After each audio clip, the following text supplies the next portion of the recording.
Il y a une chose que tu dois comprendre. Tu n'as pas besoin d'être béni pour manger. Maman ne signifie pas quotidien ni nourriture. Mais le problème, si ta vie se limite à manger et à boire, ça veut dire que tu n'as pas de vision. Donc tu es semblable aux oiseaux. Parce que la Bible dit les oiseaux ne sèment ni ne moissonnent, mais Dieu les nourrit. C'est pour dire que la nourriture est la plus petite base en termes de richesse.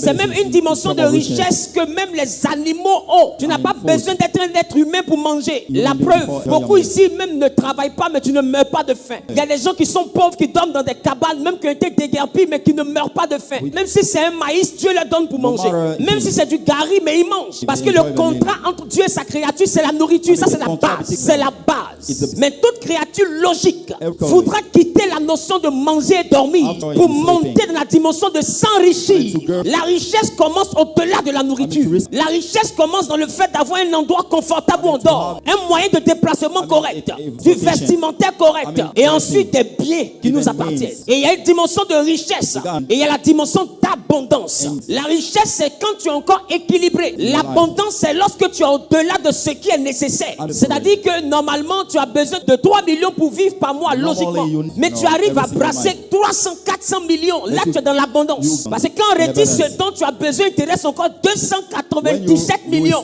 Là, tu n'es plus riche, tu es dans l'abondance. Oh, Jésus dit, il est venu pour que ses brebis aient la vie. Mais il ne s'est pas limité à la vie. Il dit, et qu'elle soit dans l'abondance.